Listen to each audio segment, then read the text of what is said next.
오늘 주시는 하나님의 말씀은 마가복음 6장 34절에서 37절 함께 읽도록 합니다. 예수께서 나오사 큰 무리를 보시고 그 목자 없는 양 같음으로 인하여 불쌍히 여기사 이에 여러 가지로 가르치시더라. 때가 저물어 가매 제자들이 예수께 나와 여짜오되 이곳은 빈들이요 날도 저물어 가니 무리를 보내어 두루 촌과 마을로 가서 무엇을 사 먹게 하옵소서. 대답하여 이르시되 너희가 먹을 것을 주라 하시니 여짜오되 우리가 가서 200데나리온의 떡을 사다 먹이리까. 미국 본토에 가면 59개의 국립공원이 있습니다. 저도 한 군데밖에 못 가봤습니다. 그랜드 캐년 딸 졸업식 때 그랜드 캐년, 그 가운데서도 요세미티, 그리고 옐론스톤은 전 세계의 많은 사람들이 경관이 너무나 아름답고 모두가 좋아합니다. 그 가운데서 국립공원으로 가장 먼저 지정된 곳이 옐론스톤입니다. 1872년에. 문제는 90년 전에 1930년도에 옐론스톤 국립공원에 큰 문제가 하나 생겼습니다. 늑대의 개체수가 너무 많아가지고 관광객들이 가지를 못한 거예요. 관광객들이 지나갈 때마다 늑대들이 튀어나오니까 얼마나 사람들이 놀랍니까? 그래서 의논을 했습니다. 어떻게 하면 이 공원을 살릴 수 있을까? 많은 사람들이 마음을 모아 의논한 결과 늑대를 다 포획해서 다 없애버리자, 씨를 말려버리자, 그리고 안전을 찾도록 하자. 그래서 늑대를 포획하고 다 씨를 말려버렸습니다. 안전하게 되었습니다. 그런데 시간이 지나가면 지나갈수록 더 큰 문제가 터지기 시작했습니다. 옐론스톤의 자연 생태계가 파괴되어 가는 겁니다. 나무가 자라지 않고 잎이 황폐되어 가고 나무로 댐을 만드는 비버가 죽어 사라지고 수달과 오리가 살지 못하고 물고기의 개체수가 자꾸 줄어들기 시작합니다. 뱀도 덜쥐도 없어지니까 뱀과 덜쥐를 먹고 사는 독수리도 사라집니다. 옐론스톤의 생태계가 아주 심각한 상황까지 갔습니다. 이걸 어떻게 하면 다시 복원을 시킬 수 있을까? 많은 사람들이 마음을 모아 연구하고 찾았습니다. 오랜 시간 관찰했습니다. 답을 찾았습니다. 엘크 때문이었습니다. 사슴류처럼 생긴 엘크가 있는데 이 엘크의 천적이 늑대였는데 늑대의 씨를 말려버리니까 갑자기 엘크가 기하급수적으로 늘어나게 된 겁니다. 이 엘크는 나뭇잎을 좋아하다 보니까 무차별적으로 나뭇잎을 다 따먹어버리는 거예요. 그러다 보니까 나무가 스트레스를 받아서 자라지를 못하게 되는 겁니다. 이 상황을 알고 연구팀들이 생각을 했습니다. 많은 사람들이 마음을 모아서 이 원인을 알았으니까 그러면 어떻게 할까? 엘크를 늑대처럼 다 잡아서 씨를 말려버리면 될까? 아니야. 좀 더 생각해보자 하고서 결정을 내리는 것이 늑대를 다시 들여오기로 결정을 했습니다. 1995년도에 다시 카나다에서 회색 늑대 30여 마리를 데리고 와서 풀어놓았습니다. 시간이 지나면서 가만히 지켜보니까 생태계가 다시 회복되기 시작하는 거예요. 엘크가 적절한 개체수를 유지하게 됩니다. 그리고 나무가 다시 자라고 나무로 댐을 만들었던 비버가 돌아오고 수달도 오리도 물고기도 살기 시작하고 수풀이 우거지고 덜쥐도 뱀도 돌아오고 독수리도 살아납니다. 옐론스톤의 국립공원의 생태계가 다시 회복되기 시작했습니다.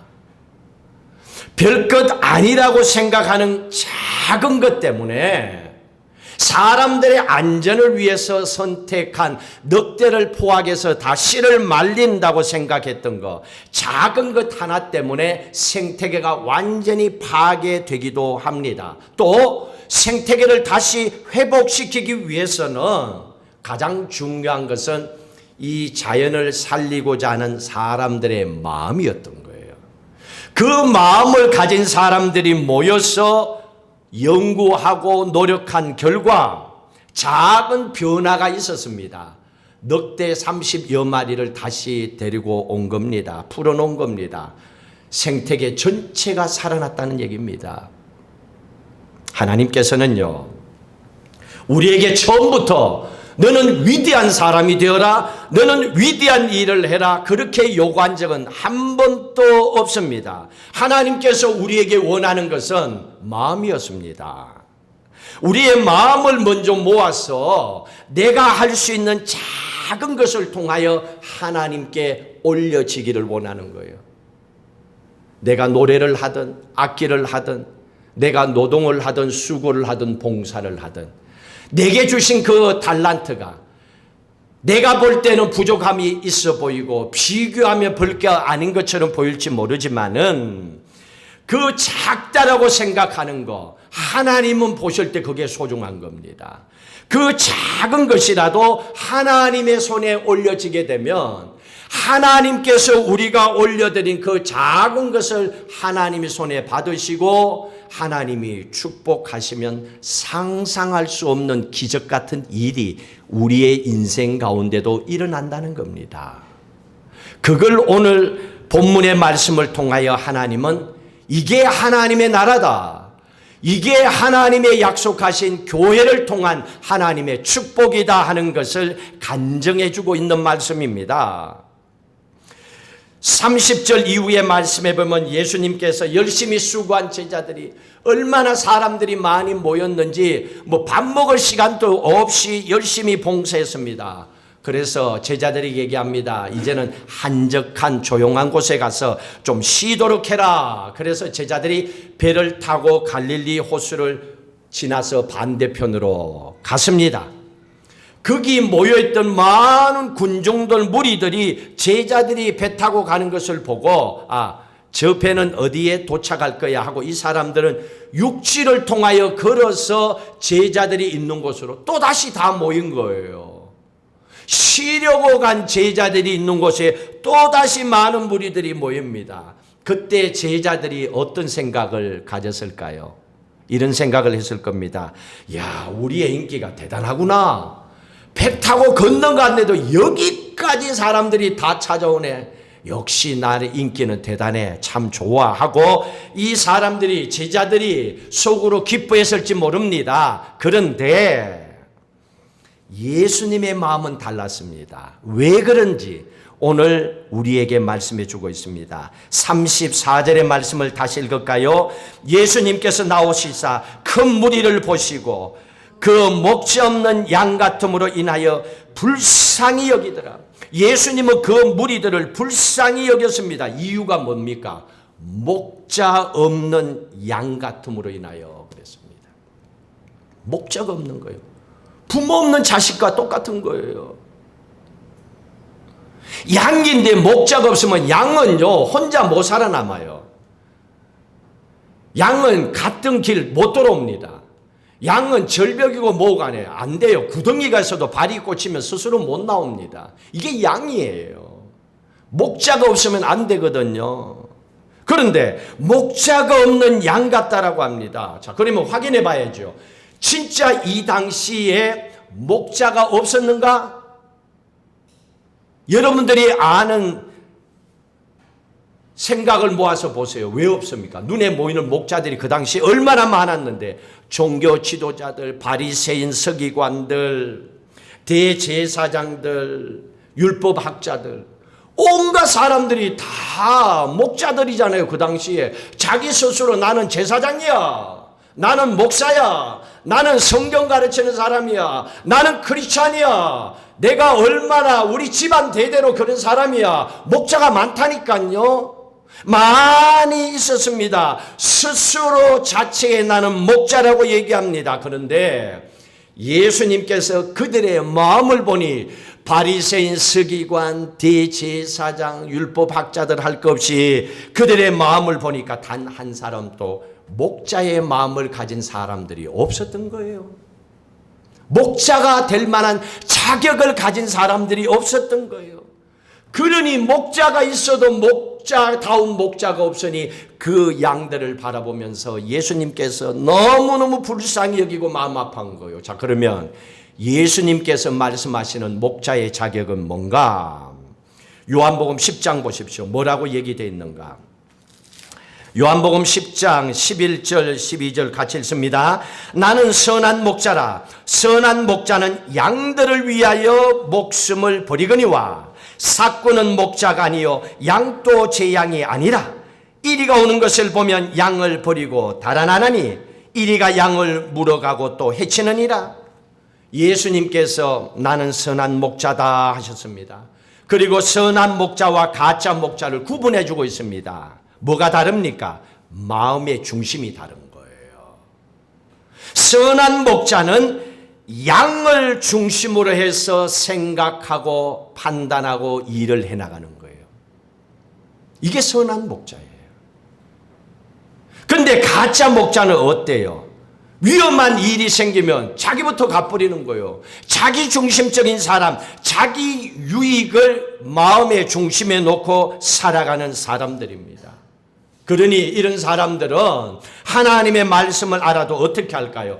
회당에서 하나님의 말씀을 읽고 전하는 사람들이잖아요. 이 바리새인, 서기관, 율법학자들 뭐 다 대제사장들. 근데 이 사람들은, 백성들은 그를 잘 몰라요. 그리고 이 사람들은 앞에서 대제사장, 율법학자들이 얘기하면 그대로 하나님의 말씀이니까 복종해, 순종해, 따라해, 아니면 지옥 가 그러면 다 그런 줄 알고 따라하거든요.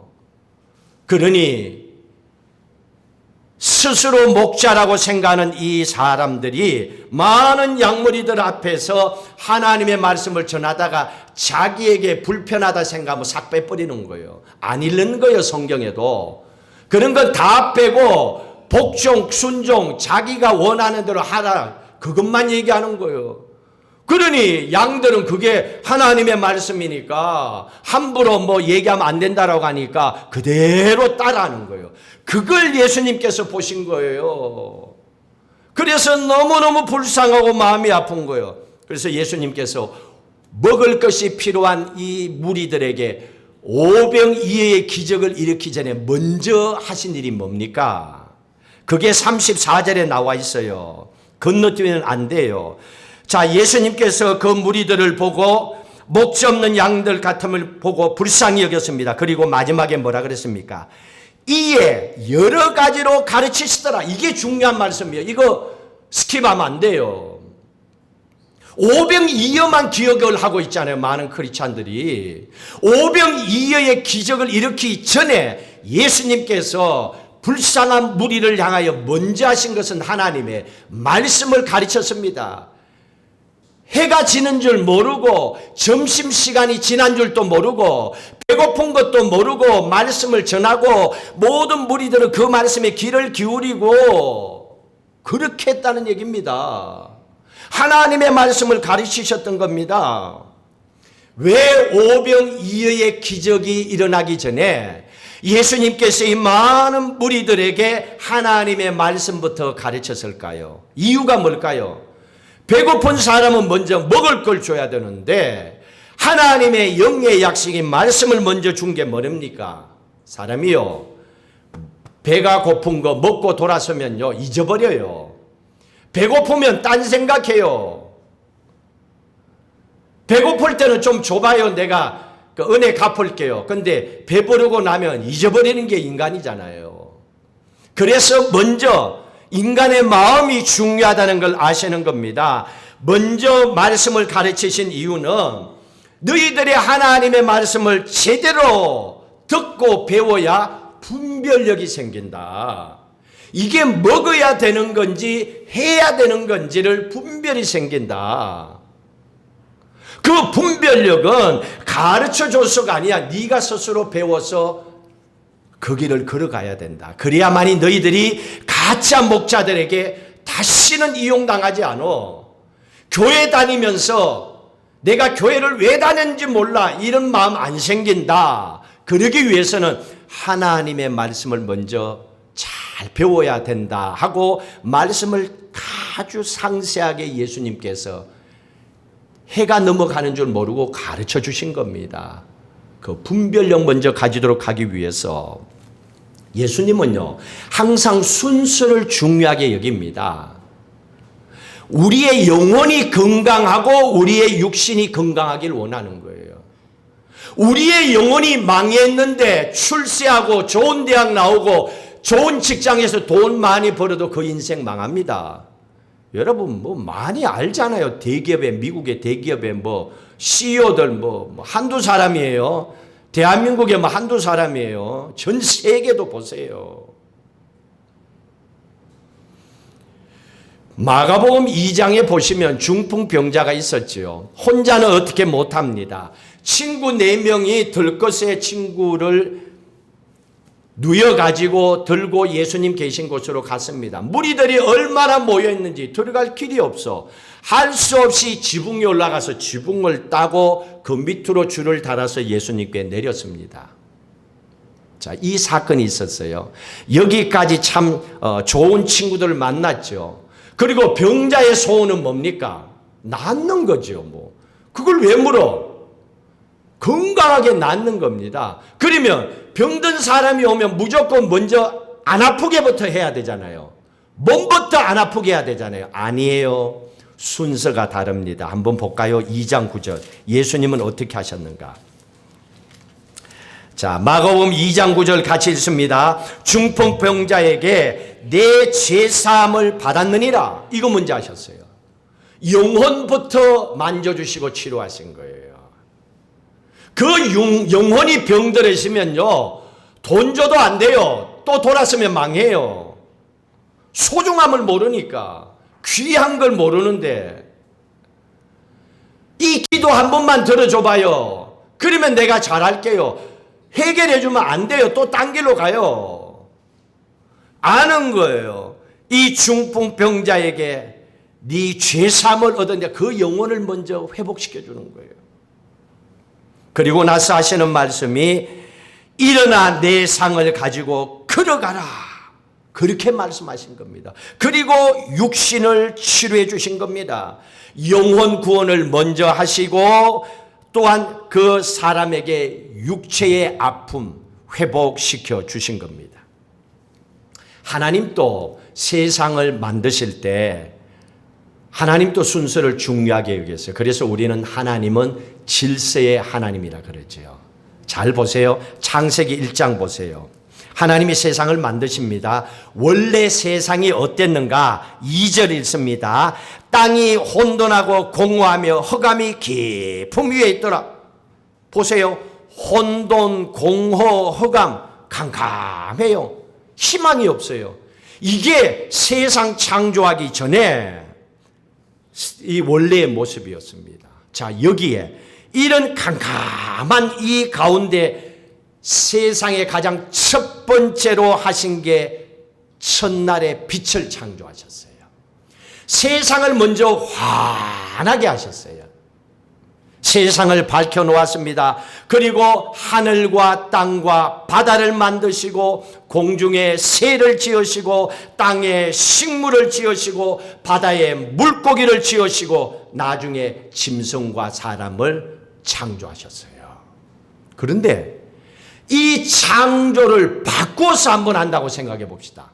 뒤죽박죽 마음대로. 그러면 한번 생각해 봅시다.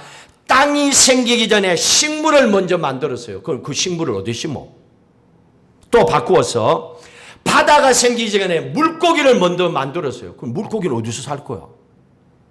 또 바꿔서 생각합시다. 인간을 첫날에 캄캄한 흑암이 가득한 첫날에 인간을 먼저 창조하셨어요. 빛도 없어요. 먹을 것도 없어요. 그럼 사람들 어떻게 살아요? 이렇게 하나님은 질서의 하나님이에요. 우리 인간들은 뒤죽박죽 되는 대로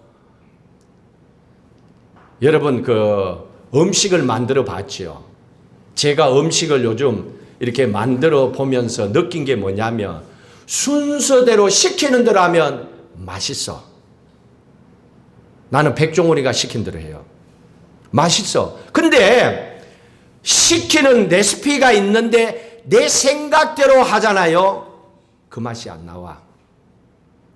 평소에 먹던 맛 그대로 나와요. 이게 중요한 거예요. 지금까지 살아온 내 인생 방법대로 뭐 뒤죽박죽 되는 대로 살면 되지. 그렇게 살면 결국 뒤죽박죽 인생으로 살다 끝납니다. 왜? 질서대로 살아가야 되는데 하나님이 세상을 만드실 때도 질서대로 만들었는데 하물며 우리가 세상을 하나님의 형상을 닮은 위대한 하나님의 딸 아들들이 이 창조한 세상을 살면서 대충 살아간다고요? 적당히 살아간다고요? 되는 대로 살아간다고요? 인생을 몰라서 그런 거예요. 진짜 인생의 무엇이 뭔지를 맛보지 못했기 때문에 그런 거예요.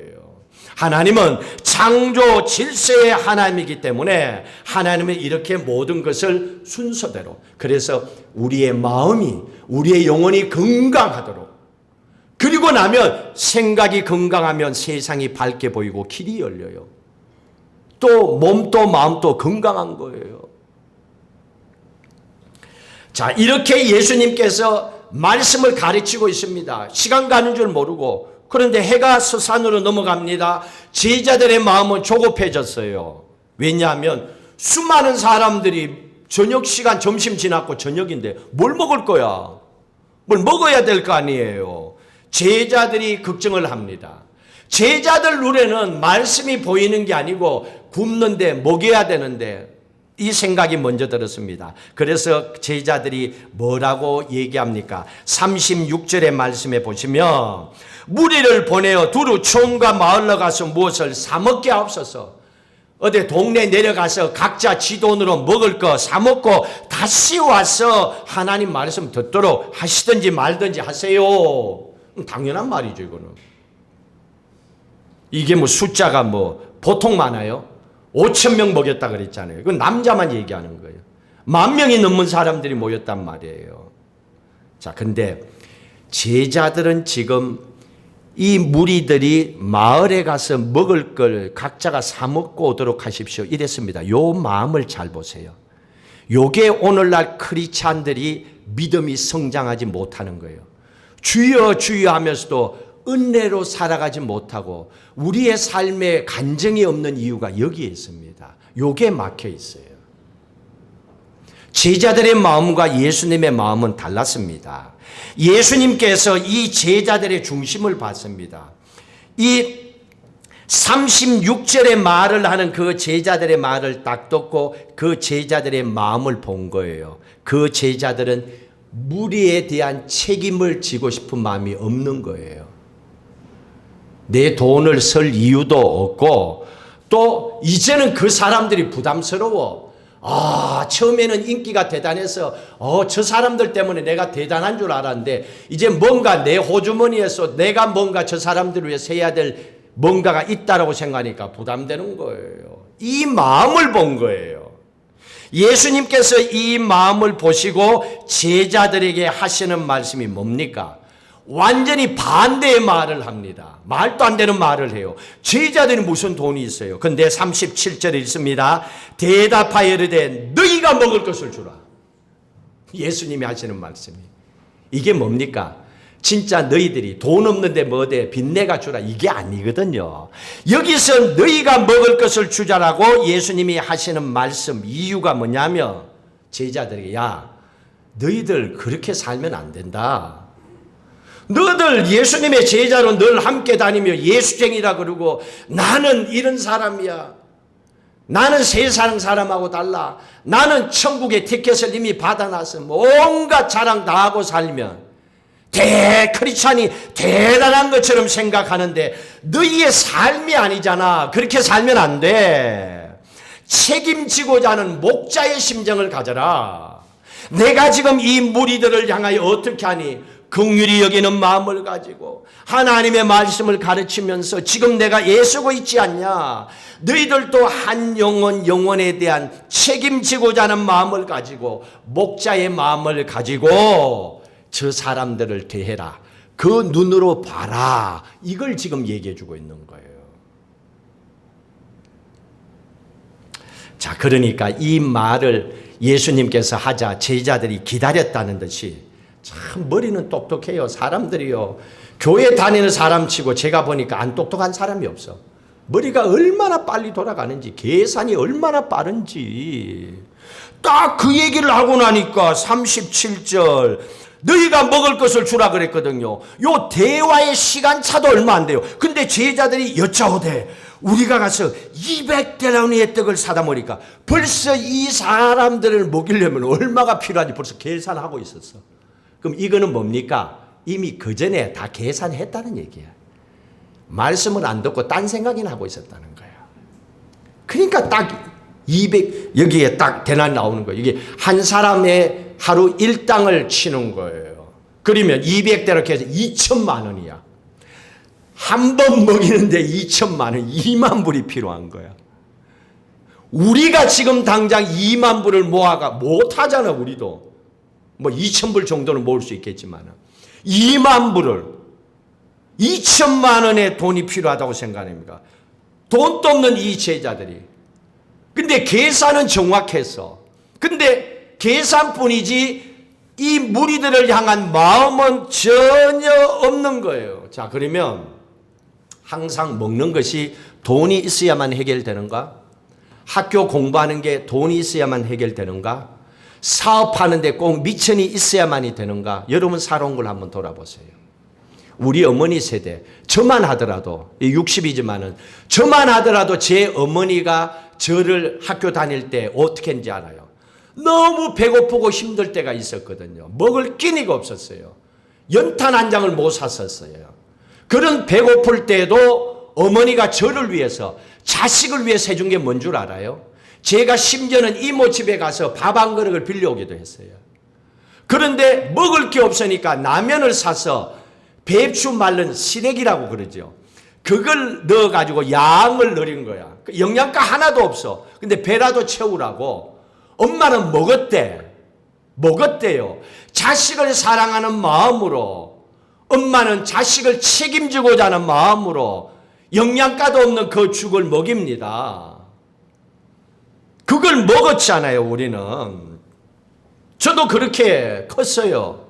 그런데 어땠습니까?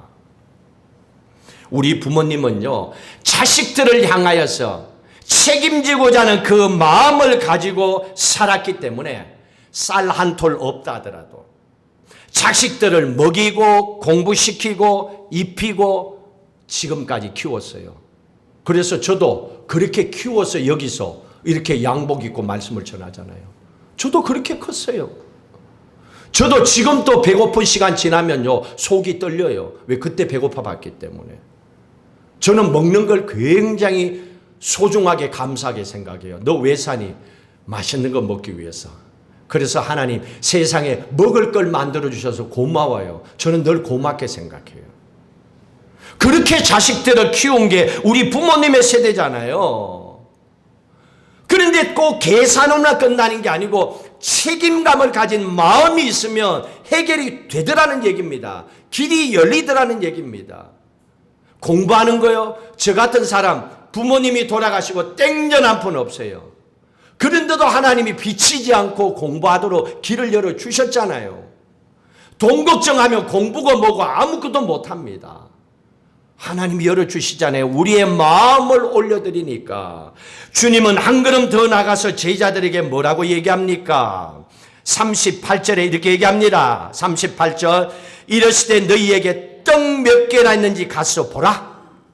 한 수 더 떠서 예수님이 하는 말씀이 아무것도 없는데 제자들에게 너희들이 가서 이 무리들을 다 뒤져가지고 떡이 몇 개나 있는지 한번 찾아봐라 이럽니다. 그러니까 제자들이 뭐 기분 좋게 갔겠어요? 시키니까 기분 나쁘게 일에 나와갖고 그냥 갔겠지. 시키니까. 그래 가서 뭐 투덜투덜하고 찾아봤습니다. 근데 이걸 보고 있었던 한 어린 아이가 있었어요. 어린 아이가 있었는데 여기는 구체적으로 안 나오는데 요한복음 6장 9절에게는요. 여기는 오병이어를 가지고 있었어요. 보리떡 5개하고 물고기 2마리를 이 아이가 도시락에 가지고 있었어요. 엄마가 사줬겠지요.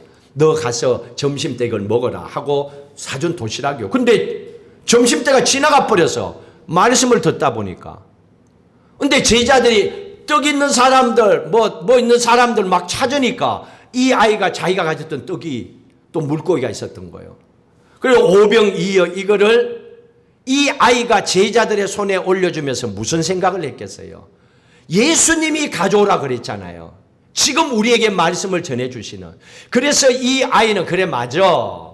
내가 못 먹더라도 예수님이 저렇게 열심히 말씀을 전하는데 얼마나 배가 고프실까 하고 예수님 갖다 드리라고 이 아이는 제자들의 손에 올려준 거죠.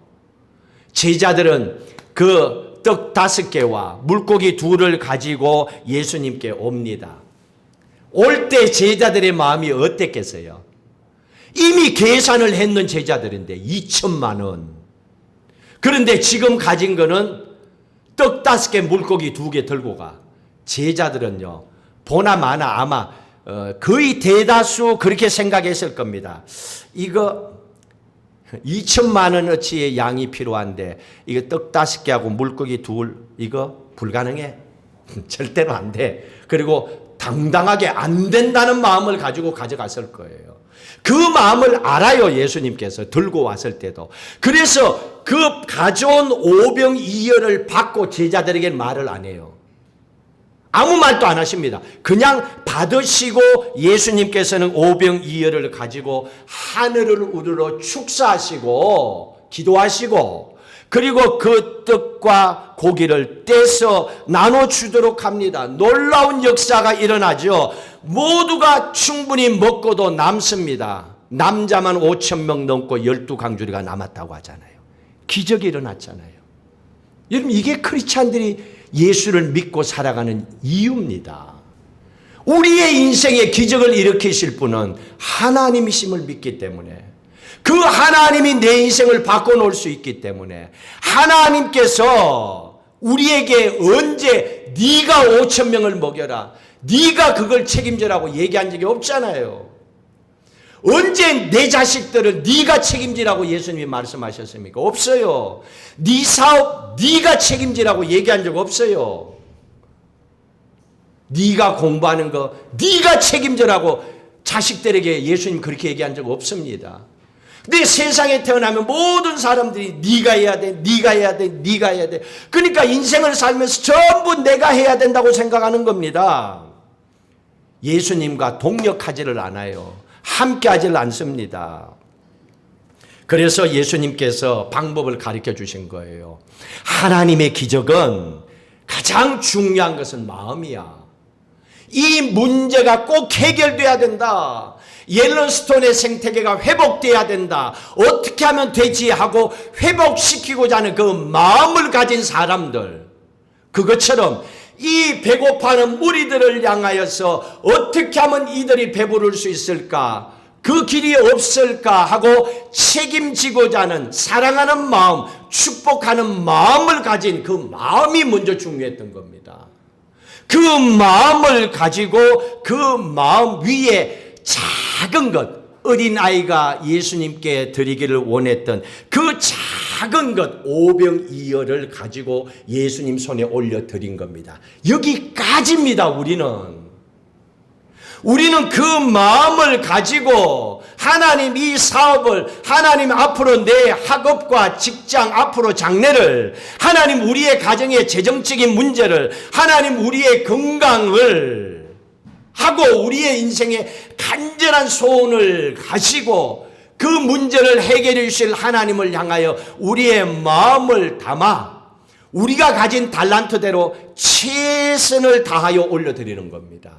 올려드리고 그 다음에 기적은 하나님이 행하시는 거예요. 학업을 마치게 하는 것도 직장을 열어주시는 것도 사업의 길을 열어주시는 것도 우리의 삶의 신분의 모든 일들을 열어주시는 것도 태의 문을 열어주시는 것도 그 다음은 하나님 손에 올려드렸으니 하나님이 이루어지시는 거예요. 그것을 보고 나면 그게 나의 신앙의 간증이 되는 거예요. 이 간증을 가지고 믿음으로 살아가는 거예요. 그렇다면 지난 주일 말씀을 가지고 두려워하지 말고 살아가라. 그러면 여러분 한 주간 동안에 힘들고 어려운 순간이 있었습니다. 그때 어떻게 사셨어요? 그 말씀대로 사셔서 기도 응답 받으셨어요? 그 간증을 오늘 하는 거예요. 그게 예배입니다. 우리는 그렇게 살기 위해서 예수 믿는 거예요. 그냥 교회 와서 그냥 예배 드렸다. 그게 아닌 거예요. 기적은 하나님의 손에 올려드리면 하나님이 행하시는 거였어요. 하나님은 그걸 우리에게 말씀하십니다. 왜 우리가 수많은 인생의 문제를 또 세상에 만나는 모든 사람들을 책임지고자 합니까? 저는 목사였기 때문에요. 22년 동안에 지금까지 교회 과함에서 목회를 하면서 저 교인의 인생도 내가 책임져야 돼. 저것도 책임져야 돼. 나는 그렇게 해야 되는 줄 알았어요. 그렇게 해야 되는 줄 알고 그것 때문에 너무너무 힘들었어. 근데 아니야. 틀렸어. 기도하죠. 축복하죠. 하나님께 올려드리죠. 여기까지예요. 여기까지. 책임감을 가지고 진짜 목자로서 책임감을 가지고 하나님께 올려드리는 거예요. 먹을 것이 필요합니다. 건강이 필요합니다. 물질이 필요합니다. 자녀를 축복해 주세요. 기도하는 거예요. 그리고 그 다음에는 하나님의 기적을 하나님 손에서 하나님이 행하시는 걸 보는 거예요.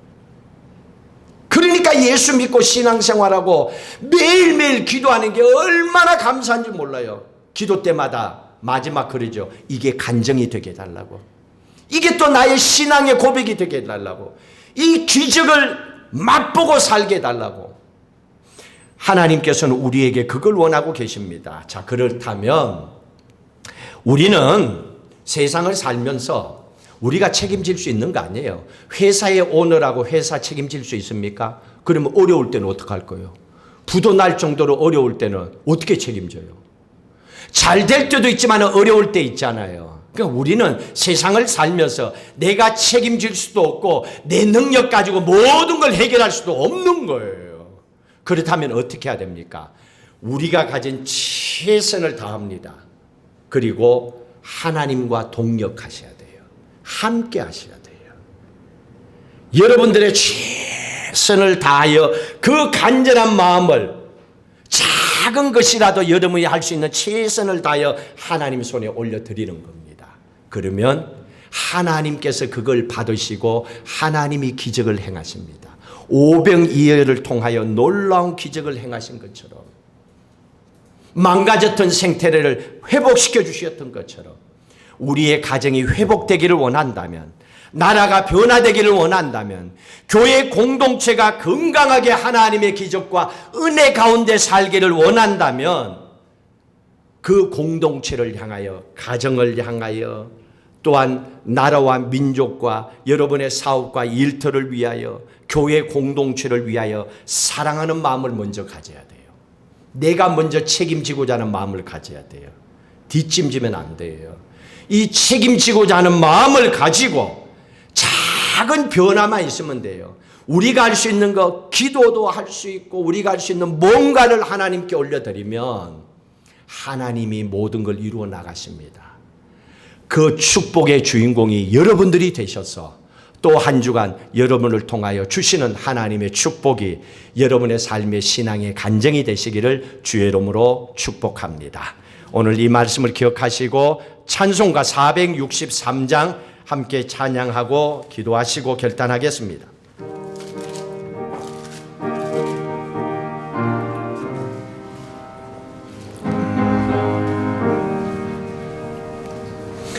신자 되기 원합니다. 진심으로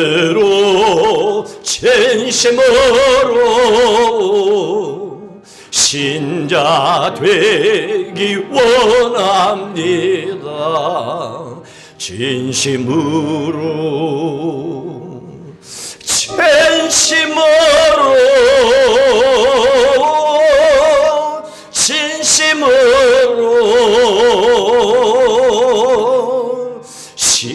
자 되기 원합니다. 진심으로 사랑하기 원합니다. 진심으로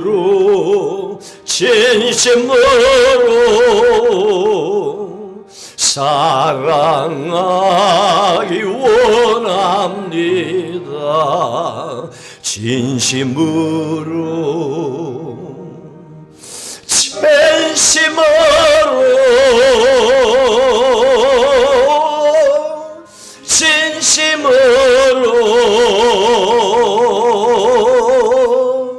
사랑하기 원합니다. 함께 일어나서 찬양합니다. 거룩하기 원합니다. 진심으로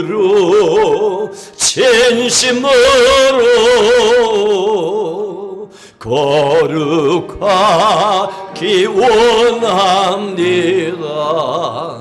진심으로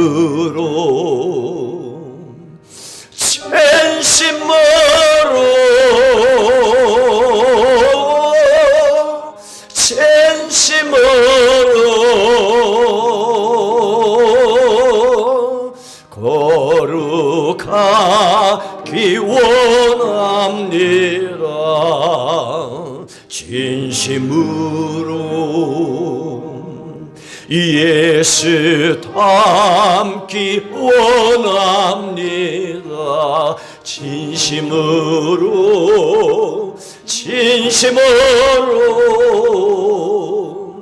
예수 닮기 원합니다.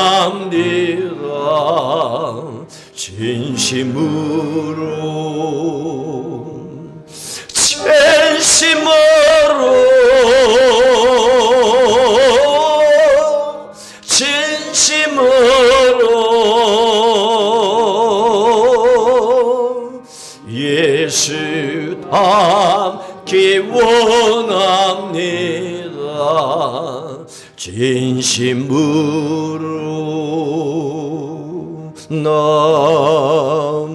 아멘. 함께 결단하고 기도하십시다. 나는 목자 없는 양처럼 하나님이 나를 보실 때 참 불쌍하다. 교회는 다니고 기도는 하고 예수 믿는다고 하는데 참 불쌍하다. 나의 삶을 보고 그렇게 말씀하고 있지는 않습니까? 또 제자들을 향하여 말씀하십니다. 너희들 내가 양무리들을 긍휼히 여기며 사랑하고 책임감을 가지고 말씀으로 가르치고 그들에게 사랑을 베푸는 것처럼 너희들도 책임을 가지고 목자의 마음을 가지고 일해라.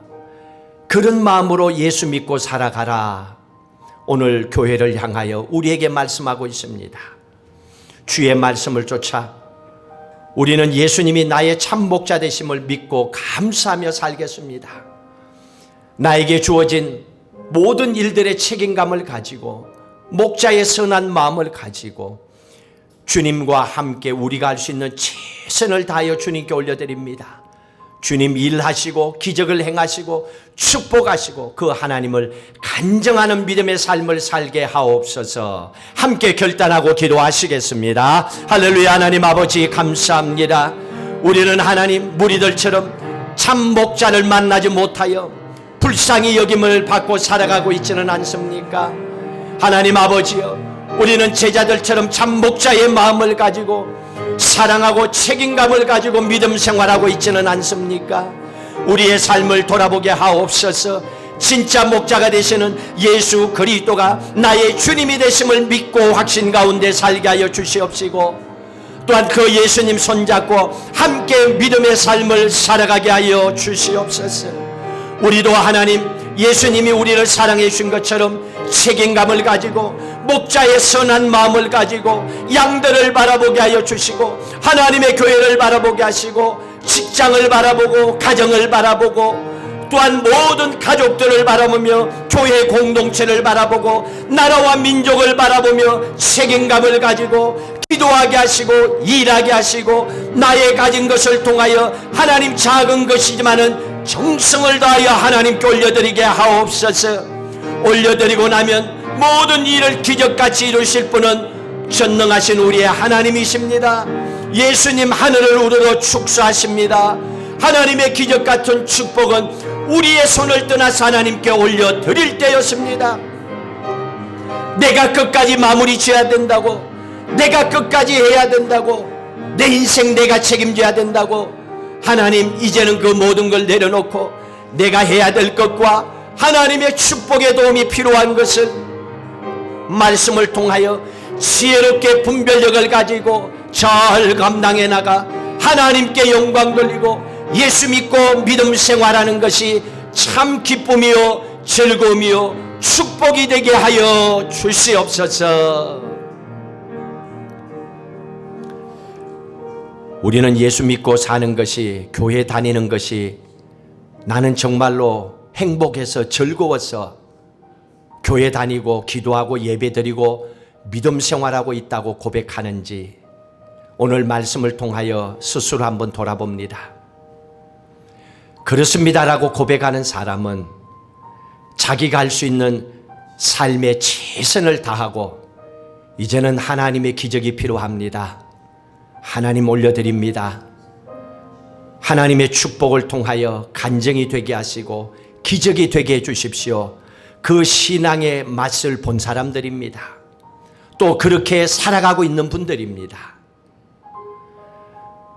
오랫동안에 교회 다니고 신앙생활 하면서도 마음이 아프고 무겁고 억지로 어쩔 수 없어서 책임감 때문에 그렇게 우리가 교회를 다니고 예배를 드리고 있다면 우리의 삶 속에 내가 내 인생의 주인이 되어 살아가고 있지 않는지, 가정도 사업도 돈도 건강도 공부도 앞으로의 직장도 교회 다니는 것조차도 내가 책임져야 된다고, 그래서 예수님이 빠져버리고 도대체 왜 우리가 예수 믿는지조차도 잊어버리고 왜 기도하는지조차도 잊어버리고 힘들어하고 아파하고 그러다 보니 예수님과 자꾸 멀어지는 상황은 아닌지 오늘 말씀을 통하여 다시 한번 고백합니다. 오병이어의 기적은 하나님이 행하십니다. 마음을 담아 물고기 2마리와 떡 5개를 올려드리는 것까지는 우리가 해야 됩니다. 잊지 않고 살아가게 하옵소서. 반드시 예수님과 함께 해야 된다는 것, 이것이 믿음이라는 걸, 이것이 기도라는 걸, 이것이 예배라는 걸, 이것이 신앙생활이라는 걸 잊지 않고 살아가게 하셔서 또 한 주간을 놀라우신 축복과 살아계신 하나님을 통하여 기적같은 은혜를 받아 누리며 감사하며 살아가는 행복한 삶이 되게 하여 주시옵소서.